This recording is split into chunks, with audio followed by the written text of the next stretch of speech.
Okay, so let's get right into this. President Donald Trump is going to be taking office very soon and making the choice as to who's going to be part of his cabinet. And those cabinet positions are very important because they put key people in place to define basically the entire presidency as to how many things are done properly and then how many major whoopses can be capitalized on by the Democratic Party. Now, with that said, and I think it's incredibly important to keep this in mind, the main issue that we want to talk about in this video is whether or not President Donald Trump will fire the commissioner of the SSA. I'm a big fan of Commissioner Martin O'Malley. He's done an amazing job. He's completed a lot of things that need to be fixed. In fact, I have right here a message from Commissioner Martin O'Malley with all of his accomplishments. I want to go through these accomplishments, and then I want to explain what was the Supreme Court case that was decided during basically the changeover from Trump to Biden as to how high-level individuals, executives that are a part of these administrations, right, the agency, the Social Security Administration, can be fired by the president as a result of this Supreme Court decision. Let's get into this real quick. Here are the accomplishments of Commissioner Martin O'Malley going into fiscal year 2023. Here we go. In fiscal 2023, he conducted a media campaign with videos on YouTube, social media platforms, and in field offices to explain the importance of reporting wages and the various options that are available to report. He also simplified the request for waiver of overpayment recovery form, which is the 632. So if they claim that you owe money, it's a simpler form now.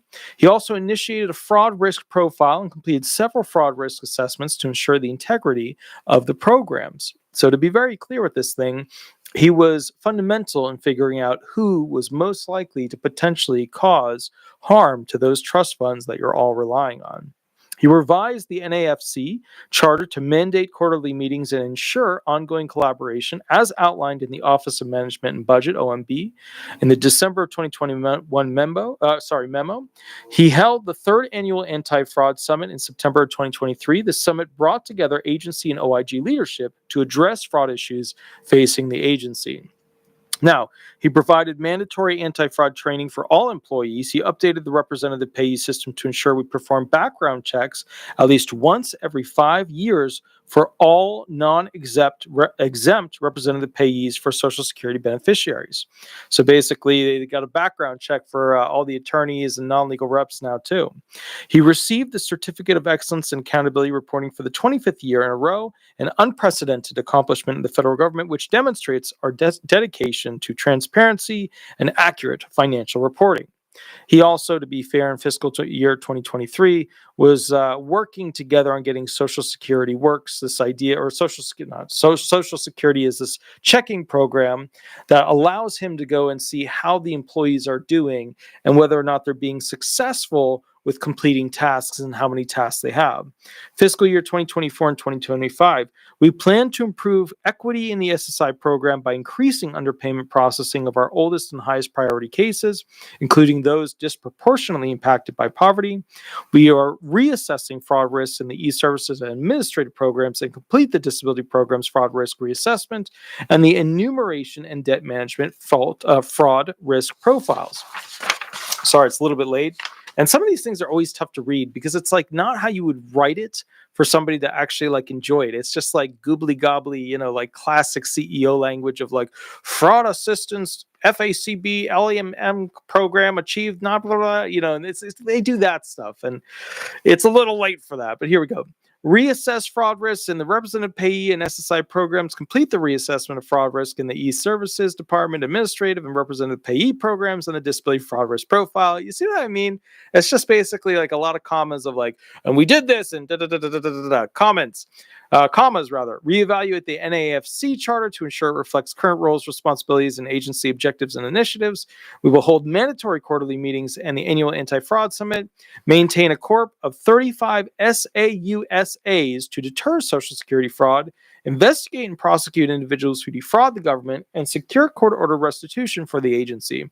What they're saying is maintaining top-level attorneys at high-level, adjudications to really in many instances, criminally go after Social Security recipients. We will explore opportunities to expand our coverage by having SAUSAs work remotely to prosecute cases in federal district adjacent to their home districts and provide mandatory anti-fraud training for all employees. Now, he also talks about leveraging artificial intelligence, addressing climate crisis, all of these types of things. All right, here's the deal. President Trump had his commissioner fired by Biden. So we are expecting that President Trump will in kind respond to basically Commissioner Martin O'Malley the same way to put in somebody else. How will Donald Trump likely do this? Well, what he'll likely do is wait until Commissioner Martin O'Malley gets on a plane. Commissioner Martin O'Malley will get onto the plane as the commissioner of the SSA. By the time he gets off the plane, they will have a task force go into the SSA and basically end or remove the credentials for Commissioner Martin O'Malley, and he will be removed from his office of being commissioner. Not a great day for the SSA because he's one of the best commissioners we've ever had. How is this all made possible is usually the question I get about this. Let's talk about it. This is from Thompson Hine, Business Litigation Update, Jessica E. Salisbury Copper.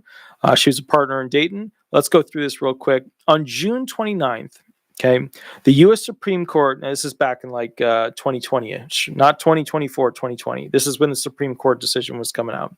On June 29th, the U.S. Supreme Court issued a 5-4 decision in Saylor Law, LLC, and Consumer Financial Protection Bureau. And so here's what they held, holding that the provisions in the Dodd-Frank Wall Street Reform and Consumer Protection Act limiting the president's ability to fire the director of the Consumer Financial Bureau only for inefficiency, neglect, or malfeasance violated the Constitution's separation of powers. Okay, let me put that in English real quick. They're saying here that the Supreme Court decided that the president can go ahead and fire high-level agency people in the government if they're not part of a committee and if they're purpose is kind of like to report to the president, then the president doesn't need to fire them for inefficiency, neglect, or malfeasance. Like the president doesn't need that. They can just basically fire them. He doesn't have to have like a reason that'll stick. Okay. So with that said, while the remainder of the CFPB structure and regulatory body remains solidly intact, the fact that its director can now be removed by the president at will creates an uncertain future for the consumer financial services industry that Congress never intended. So what the attorney here is saying is, look, if the president can fire the head of this agency, like the SSA, the commissioner gets 6 years normally to go ahead and do their thing. But what they're saying here is a legal argument is that if the president, like President Biden did, fires the commissioner of the SSA at will, then we will have a lot of roller coaster where the commissioner doesn't really get enough time to implement their ways and means of doing things, which as a result, and I can understand the argument, will create an agency, Social Security Administration, the one that gives you your benefits, that is kind of going in a lot of directions. Because if you have a lot of different leaders, shit's going to be all over the place. So this attorney is saying, hey, wait. Bottom line, along with obviously some of the other Supreme Court justices, hey, wait, if the new president can come in and fire the heads of these administrations and, claim that they're part of like cabinet level status, then they're going to have these agencies all over the damn place and they're not going to have a clear direction, which is accurate, but that's not what the Supreme Court ultimately held. Okay. The CFPB structure was challenged in July of 2010. So we're all the way back to 2010 now. Okay, we were in 2020, now we're going back to 2010. Congress passed and President Obama signed Dodd-Frank, a major provision of which was the creation of the CFPB, which would operate as an independent financial regulator within the Federal Reserve System. Its mission was to regulate the consumer lending marketplace with an emphasis on protecting consumers from unfair, deceptive, and abusive practices through investigations and enforcement actions. So put it another way, Obama created a new agency, okay? And this agency had a head to it.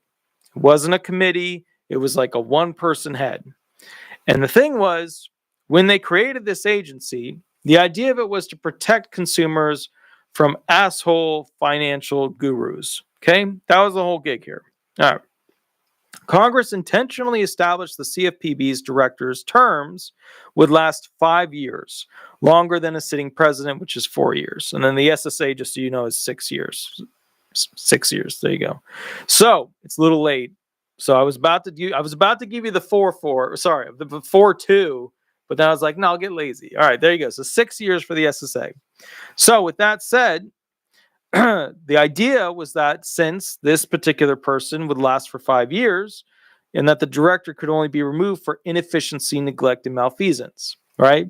This would allow the director to continue with his or her duties without enduring political pressure for that 5-year period, which is longer than the 4-year presidential sitting period.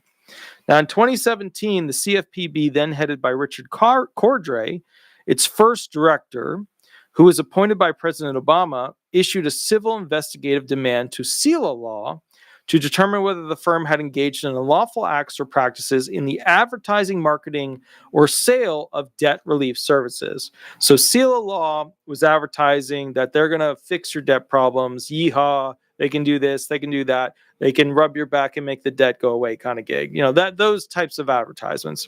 Now, the CFPB, this agency created by Obama way back in the day, to protect consumers from unfair, deceptive, and abusive practices in the financial marketplace. Well, that agency was like, I don't know, seal of law looks a little shady, looks a little shifty. We don't know if we like this group, right? So they're like, hey, you know. So, anyways, they file suit. All right. So when seal of law refused to comply with the demand, the CFPB filed an enforcement action in the district court. Seal of Law argued that because CFPBs, which is that agency to protect Americans, because their structure was unconstitutional, they're saying, you know, Seal of Law was like, you can't demand shit from us. Your structure is unconstitutional as an agency. So they said, we need not comply with the demand that you sent us as a federal agency, which is a spicy way to respond. I mean, when you think about a federal agency created back during the Obama era demands that you do something and you turn around and say, meh, you're not structurally sound. You're structurally unconstitutional. That takes some cojones with some real strong tomato sauce. That's all I can say, right? The district court rejected Seal of Law's argument, and the Ninth Circuit Court of Appeals affirmed. So basically, the district court was like, yeah, that's bullshit. Seal of Law, you got to respond to them. And then the Ninth Circuit Court was like, yeah, we agree with the district court. You have to respond to their demands. So, basically, Ninth Circuit Court of Appeals affirmed, which had rejected a similar constitutional challenge to the CFPB structure. But, there was a PHH court versus CFPB that also tried to, say that the structure of CFPB was not a proper one. Anyways, but the point is, district court rejected SELA and said you gotta hand over the information this agency wants. The circuit court agreed at the next appeal up and said you got to do this. You got to hand over the information. While on appeal to the circuit court, Director Cordray was replaced by interim acting director Mick Mulvaney, who was later replaced by Director Kathleen Kraninger, whose appointment was approved by the Senate. So remember, there's acting, you're just shoving the person in there. And then there's, the actual person, the director, not acting director, but like the director. And that's where the Senate says, we like this one. This one we're giving the official, hug to. Put it however you want. It's late. All right. Anyway, with the new director in place, the CFPB now agreed with the petitioner that its structure was unconstitutional. So basically, CFPB now agreed that Seal of Law might actually be right, that its structure is unconstitutional. Because it adopted the petitioner's argument that CFPB's structure violated the Constitution's separation of powers, the Supreme Court appointed Paul Claimant to defend the judgment below as an amicus curiae. All right. In addressing the separations of power issue, Chief Justice Roberts, the big chief, that's the one you see on TV, writing for the majority, the people that there were enough other Supreme Court justices that agreed with him. So they had the majority. They had they won the day. Held that CFPB's leadership by a single individual, removable only for inefficiency, neglect, or malfeasance, violates the separations of powers. So just to clarify, the Supreme Court agreed that they were unconstitutional when it comes to the leadership having to be removed only by inefficiency, neglect, or malfeasance. So, noting that many executive multi-member bodies have restrictions on removal, the Supreme Court found that those restrictions only apply to multi-member bodies with quasi-judicial, and remember, we've had a new ruling on quasi-judicial or quasi-legislative functions. We have new rulings on that, but that's not the point of this thing right here. And the president has unrestricted power to remove purely executive officers. What is the SSA commissioner? The SSA commissioner is a purely executive officer. He's not a committee. He's not on a committee. That is like the committee of deciding stuff at the very top.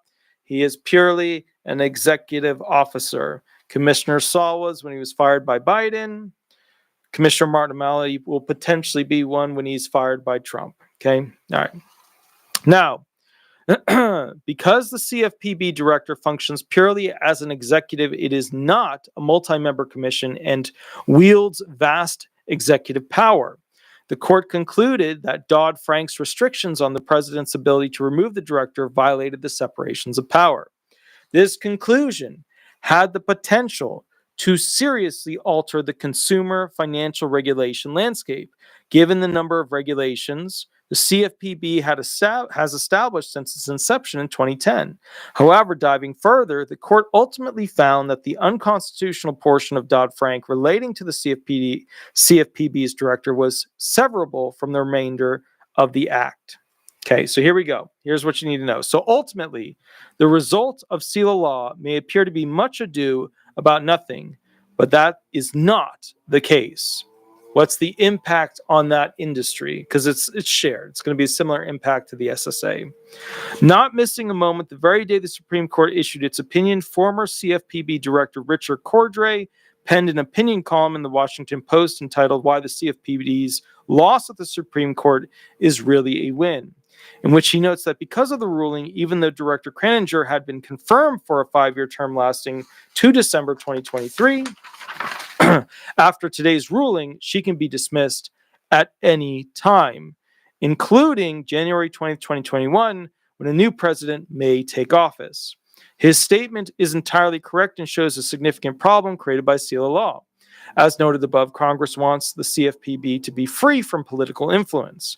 But as its change in positions throughout his case revealed, a different director with political influences can immediately move direction and or policy.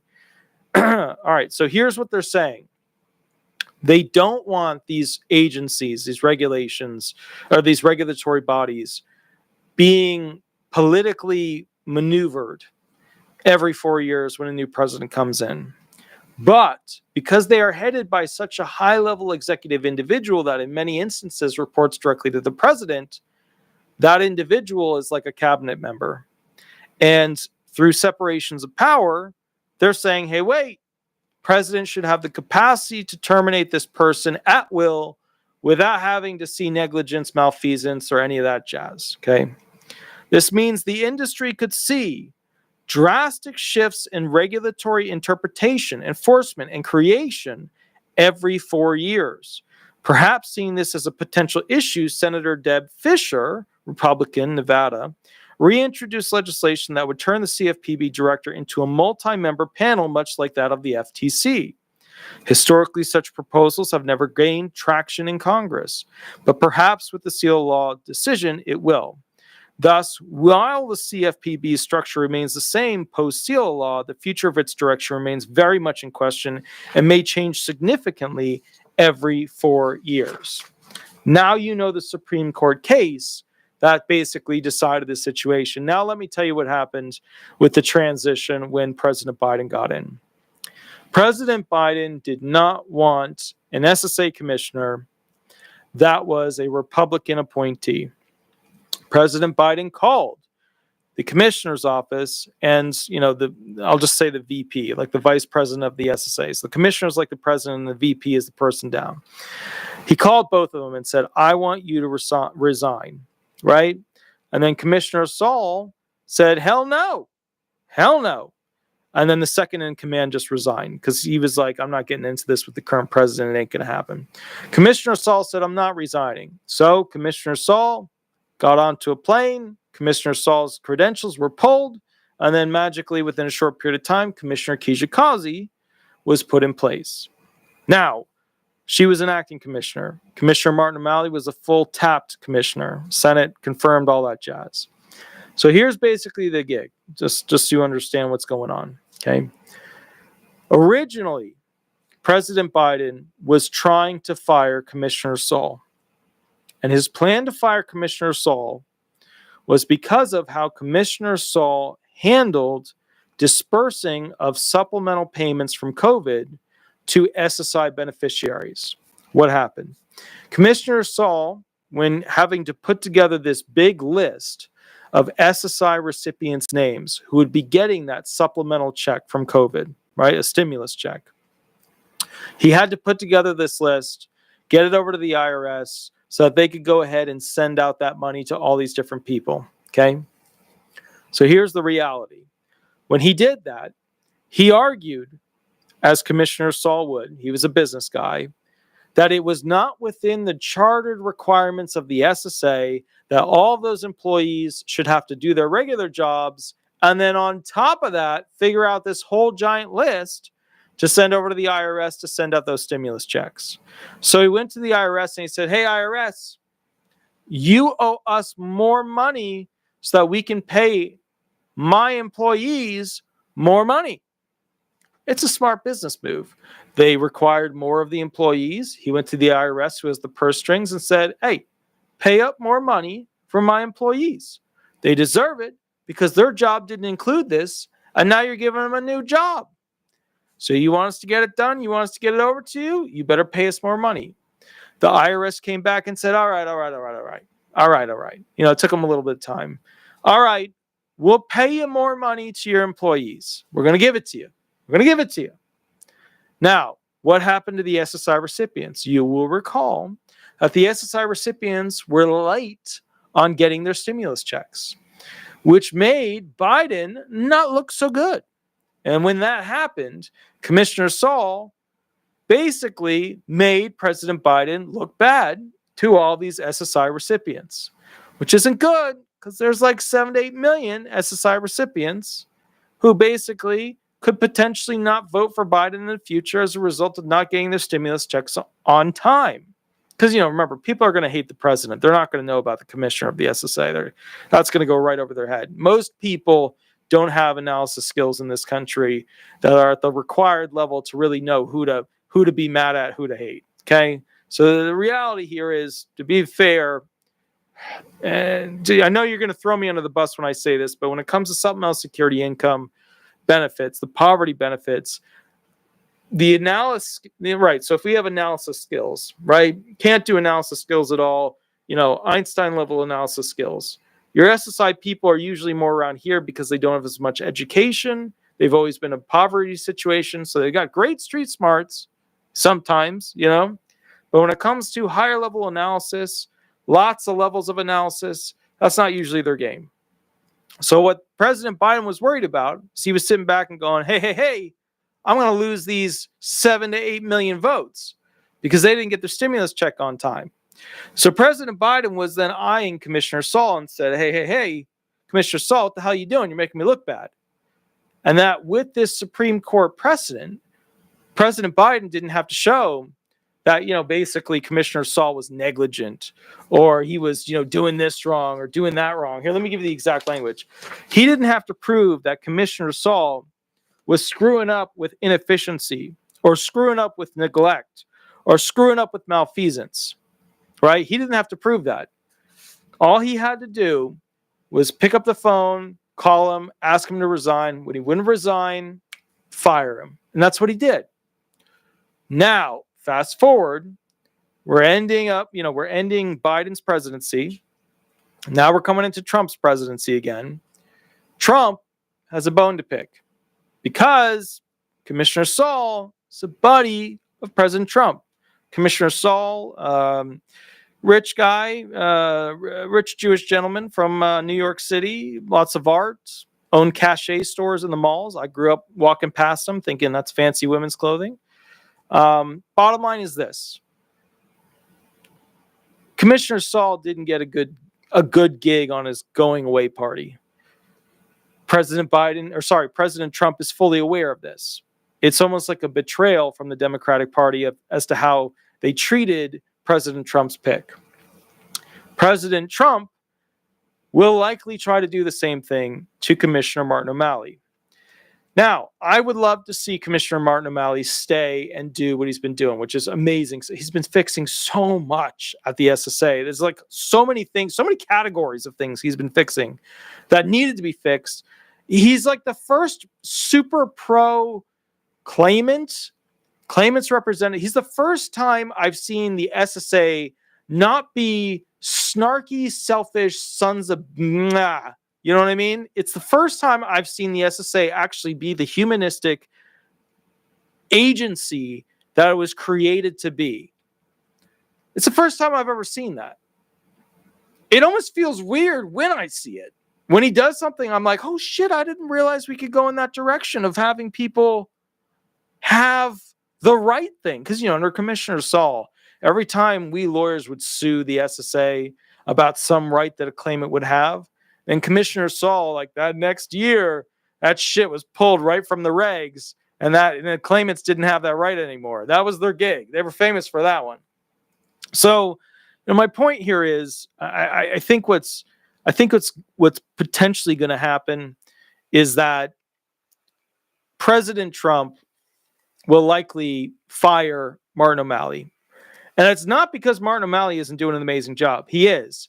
I think he will terminate Commissioner Martin O'Malley's tenure with the SSA early because Commissioner Martin O'Malley was previously a presidential nominee for the Democratic Party, which means that if Commissioner Martin O'Malley keeps doing amazing work like he's doing, then it's going to make the Republicans look bad.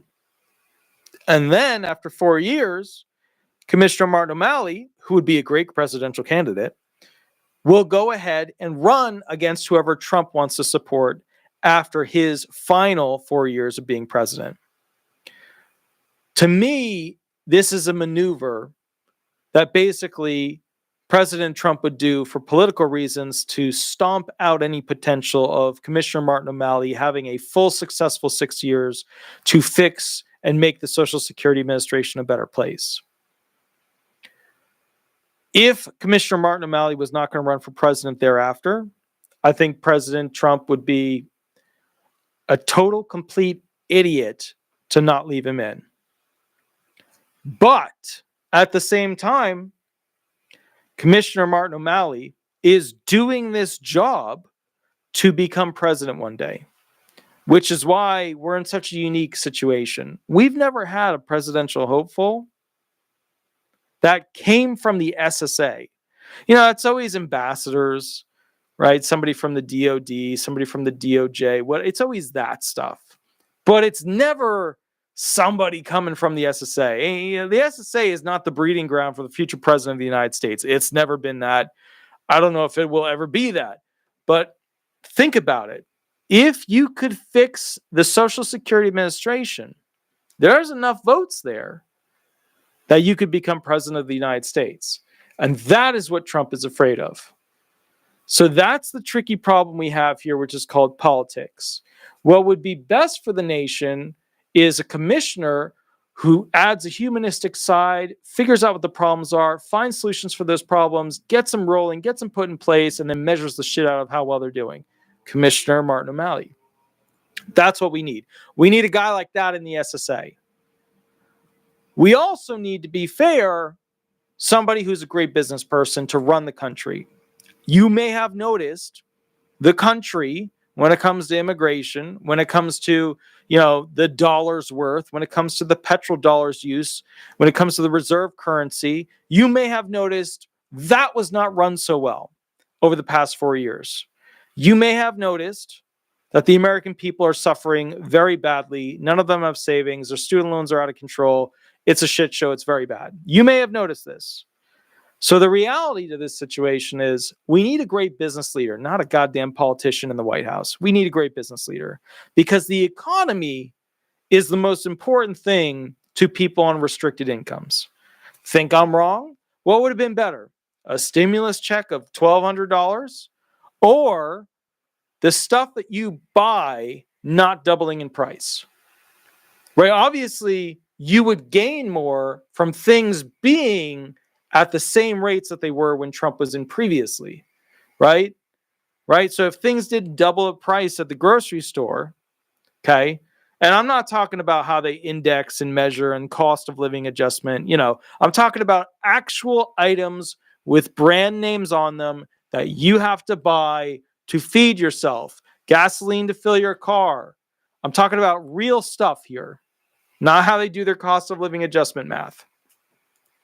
The problem is you lost so much during the Biden-Harris, administration due to inflation, which was in part a result, to be fair, abusing the petrodollar, not doing proper, giant, runs of, gas and fuel and diesel and petrol and this and then even heavy fuel, not having all these, giant lines being put in. They did with Russia. But then we cut it out with America and Canada. We screwed doing that.